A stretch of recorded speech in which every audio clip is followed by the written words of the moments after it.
Dear friends, today we are going to see one of the very moral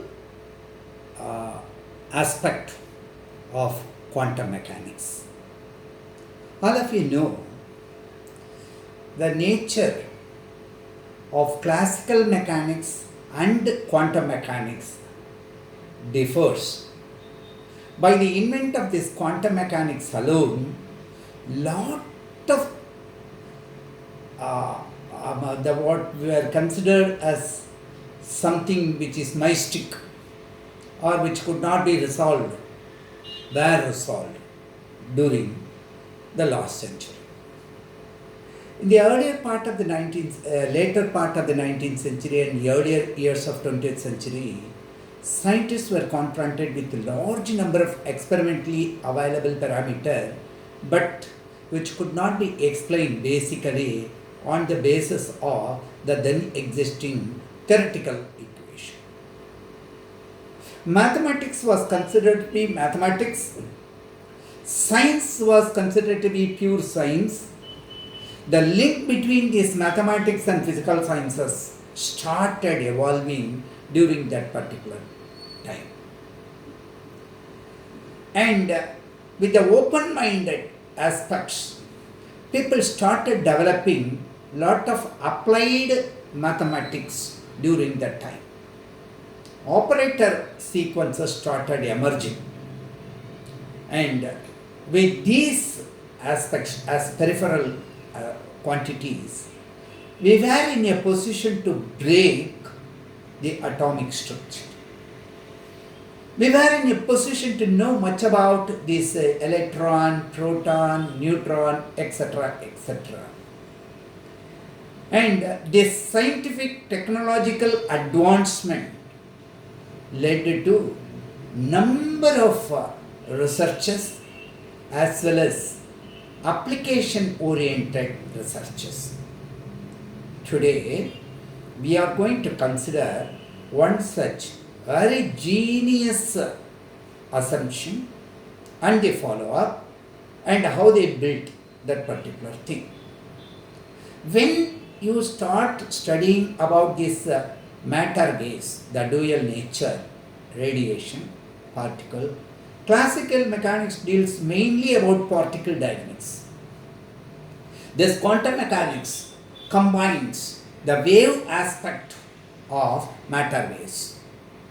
Therefore, it becomes the first necessity to identify the location of the particle of the matter wave, the location exactly. If you consider electron to be of that sequence, so then we may have to know that particular sequence to harness the energy of the electron and to have a control over that. So people started describing by different methods using operator mechanism. In a simple way, operator we know exponential operator, trigonometric operator, logarithmic operator. Like that, from classical mechanics we are also studying about some functions like Green function, Laplace function, etc., Gauss function, etc., Lagrangian operator, etc. Even in electromagnetic field we were talking about Laplacian operators. And here also we are going to first consider two such operator, one Laplace operator as well as then the Hamiltonian operator, which is going to bridge the particle nature as well as that of the matter with the energy. It is ultimately the energy that is going to be the solution for all our problems. So, Louis de Broglie's derivation of matter wave lambda equal to h by mv was considered to be one of the pioneering solution for a probe or exploration into this field. Schrödinger followed that and he gave a wave function, a separate wave function about which we are going to discuss in detail today. Wave function, its significance, as well as the assumptions made by Schrödinger in deriving two important equations called time independent equation of a matter wave and time dependent equation. These are the primary sources. Later, as an application, we are going to deal a linear, that is an oscillator aspect of a particle in a box. And we will be in a better position to know much about these things. With what knowledge we have already, we are trying to go a step ahead, so that we will be in a position to appreciate the theoretical understanding, how theoretical research being carried out in physics. That is the purpose for providing these lectures. Of course, these aspects will be available. The results of these equations are used in chemistry, physical chemistry, in +2 level itself, and the entire derivation will be studying in detail in engineering physics also. So, I wish that you follow the fundamental concepts which led to the derivation of time independent equation, step by step, time dependent equation. Now let us go one by one. What is a wave function, how they are defining it, and then how we are in a position to explain the assumptions made in deriving these two equations called time independent equation. I am again and again repeating that word. Schrodinger's two equations are time independent equation and time dependent equation. Okay, let us see that. Now, we define, like in algebra, x, y, z, etc., one quantity called wave function psi. This psi is a new symbol that we are using here for quantum mechanics. A variable quantity which characterizes the de Broglie waves is defined as the wave function sine. The wave function psi is defined as a variable quantity which characterizes the de Broglie waves. In simple, it is also known as matter wave. You should remember the value of the wave functions associated with a moving particle at a point. You see, when you consider in space, the coordinates are x, y, z. So, in space, you require all these three dimensions along with the time factor t. So, there are actually four quantities: x, y, z, the Cartesian coordinates, and t, the time. So, we have to know whether this wave function will directly give the positioning or probability of finding the particle in a given volume. X, Y, Z, all the three together is going to talk about volume. So, first we have defined wave function. A variable quantity which characterizes the de Broglie waves is defined as wave function psi. The value of the wave functions associated with the moving particle at a point x, y, z and a time, it gives the probability of finding the particle. It's only the probability, not certainty. Remember that. So, let us try to list the significance of this wave function. This wave function is going to relate both particle and wave nature elastically. This is a prime significant factor about the wave function. Wave function is a complex quantity. Hence, it cannot be measured. Later in the derivation, we will try to remember how that complicated mathematical complex quantity is getting involved in it. Physically, wave function itself is a complex quantity. Hence, psi cannot be directly measured. But how do you measure that? Take that psi, take the conjugate, just to find the product of the wave function and its conjugate is going to give a measure of probability of finding the position. Once again, it is not the exact location, it is the probability. So, from an absolutely complex quantity, we are trying to get a quantity called the psi square, the mod psi square. That is the product of the wave function and its conjugate, psi star. So, we will find that measure of a probability. So, that's why we once again repeat, psi is a complex quantity. Remember these words again. And psi square is the probability, and it is a real quantity, it is a positive quantity. Mod psi square, we take that particular thing and we find that it is always a real quantity as well as a positive quantity. So, the position probability, which is defined by this, is given by P of RT, that is R refers to what?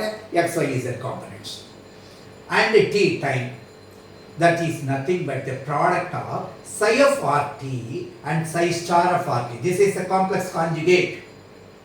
So, the magnitude level if you take, that gives you the mod psi of RT whole square.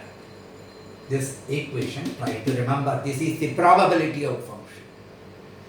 The probability of finding the particle within a volume d tau, a small domain, and you just describe with coordinate x, y, z, we find that P equal to integral mod psi square times d tau in a given volume.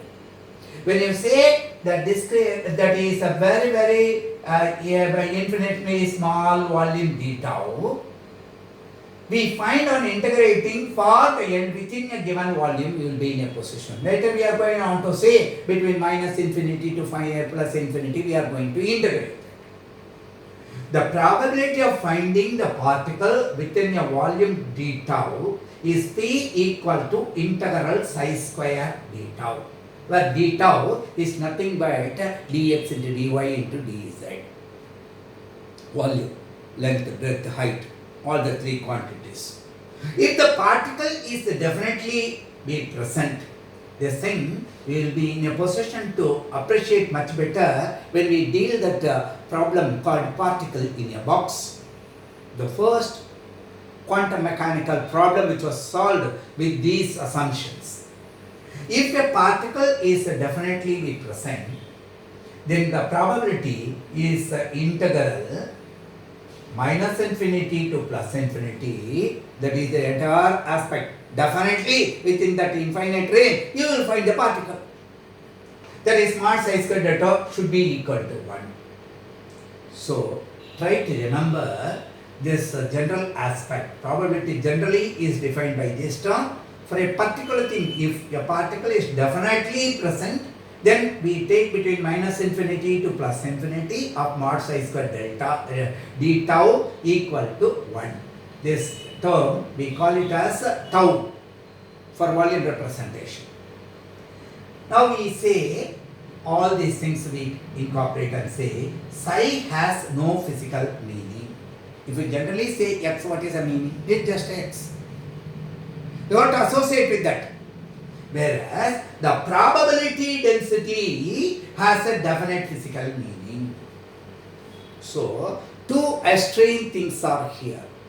From unknown and what is possibly known, that's called a probability. The essentials of mathematics is going to help us in all these regards. Now, Schrödinger defined a wave equation. This is the wave function that represents the de Broglie wave.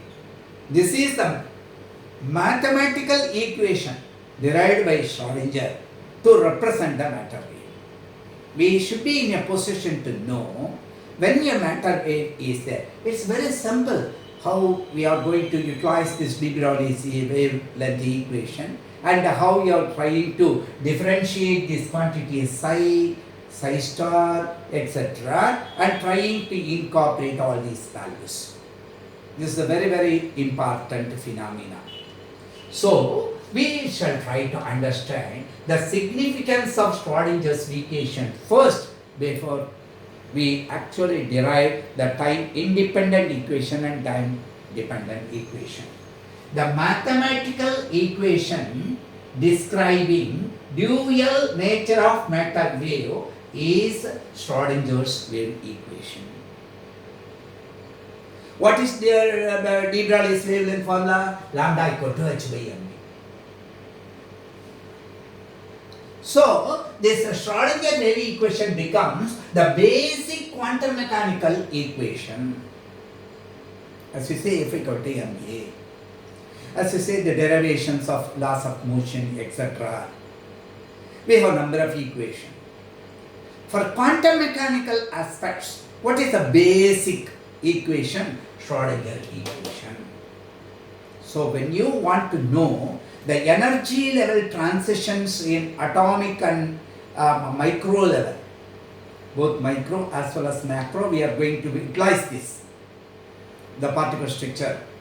We should try to remember that the mathematical equation describing the dual nature of matter wave is called Schrodinger wave equation. What is Schrodinger wave equation? It is the mathematical design. It is a mathematical equation which describes the dual nature. What is dual nature? It behaves both as a particle as well as that of a wave. That's why we combinedly call such incidences as radiation. We say energy associated with radiation as E equal to h mu. Planck's constant is very, very important. H by 2 pi we define as h cross. That's also important. We are trying to know. So, we try to remember that basic equation, quantum mechanical equation, what I was repeating, time independent equation as a del square psi plus 2m by h cross square E minus V psi equal to 0. It's a very important equation. Del square psi plus 2m by h cross square, h equal to h by 2 pi, h cross square, E minus V of psi equal to 0. This is the basic defining equation which is time independent. And this is a Hamiltonian operator. We are going to talk, E is the energy operator. This is a Hamiltonian operator which we are going to describe in our derivation. So the structure we are trying to provide, the time dependent wave equation is h psi equal to E psi. Later we are going to talk about the eigenvalues, eigenfunctions, etc. based on these aspects. So Schrodinger made some assumptions. You see, the beginners in science as well as engineering will definitely appreciate when we read these portion of quantum mechanics, how theoretical science evolved. You make an assumption, you make an null hypothesis, and then you try to attribute with some operators. You try to provide them some quantities, you define them, and based on that you try to derive. At the end, you will be having some common expressions which will be having already derived and proved laws or definitions or syntheses, and thereby the experimental verification can easily be seen. This is how the scientific research goes. As we study with the concepts, we should be in a position to know how scientific theory is getting evolved. That's more important. So, the basic assumptions that are made is, first, de Broglie wavelength lambda is related to energy with respect to momentum by this. What is after all energy? Energy is potential energy plus kinetic energy. The potential energy we call it as by capital V. Kinetic energy you know of mv square. And we keep that potential energy V basically.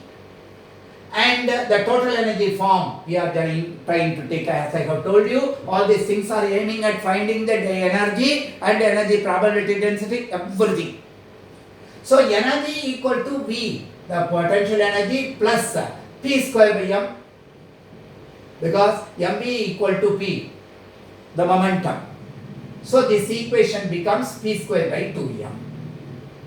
So from this equation, if you retain P square, this 2m, this V will first come, E minus V term is here, 2m also comes, that is P square. So P equal to power of square root of 2m E minus V whole power of.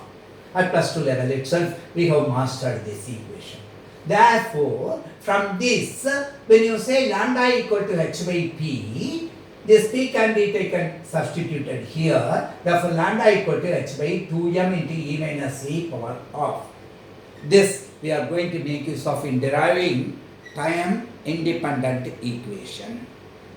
This hypothesis, assumption, rather I call it as. He did not characterize it as a hypothesis like Bohr, but here these are the assumptions made by Schrodinger in deriving the time independent equation, then extending that to the result to time dependent equation. So time independent equation is the first. We find that the second assumption made, the wave functions associated with matter wave particle with a function of time t is psi. I told you psi is a wave function. Then what is the general form of wave? How can we expand that? Psi 0. If we say y equal to a sin omega t plus pi, something like that, we take that is not in harmonic oscillator category. E equal to E0 sin omega t category. Like that. Here, the wave function associated with the matter wave particle, which is a function of t, is given by psi equal to psi 0 e power minus I omega t. The complex number comes I. Omega, the angular frequency, which is equal to 2 by f the frequency, t time parameter. So the basic dividing wave function, the psi 0 is the amplitude. For anything you will be having a maximum. When this entire thing turns to be 1, then psi equal to psi 0, the maximum value, amplitude value. When your wave is there, amplitude function is essential. So psi equal to psi 0 e power minus I omega t, we have already defined psi 0 as the amplitude of the wave, and the point xy is at omega, the angular frequency, equal to 2 pi nu. So the entire thing is angular frequency, whereas nu being the frequency of the radiation. So this clearly categorizes the nature of the wave function. That's what I was telling you. This wave function, based on these derivations are holding good for describing both macroscopic as well as microscopic particle. I hope this will kindle the interest of learning how to derive the time independent equation and the time dependent equation. Very, very simple derivation. In 10 minutes, you will be in a position to derive each of this equation, and this is a very vital question from the point of view of the examination also. When we extend this equation, we will be in a position to know in the area, in the place where we cannot directly get involved into. We will be in a position to know how we will be in a position to identify and know the futures. That's what we are trying to help here. The pattern, that is Hamiltonian operator mechanism, we are trying to understand. When you take the case of electron microscope, etc., how they are going to work? You see, diffraction has to take place. Diffraction is a wave phenomena, whereas the images that we are trying to get will be of particle nature. the sizes we are going to determine, the masses we are going to determine, the particle nature and wave nature combined together. How in all these aspects we will be in a better position to know. We require such a wave function, which is the basis of quantum mechanics, and the Schrodinger's equation. So I request that all these aspects should be stored in our memory before mechanically deriving this thing. Otherwise, if you open a book without knowing the significance of these wave functions, it will be very difficult for you to understand the configuration. That's what I am trying to provide you here. You understand that? So in the next, the part 2 of the Schrodinger's wave equation will be deriving time independent equation and time dependent equation. Thank you.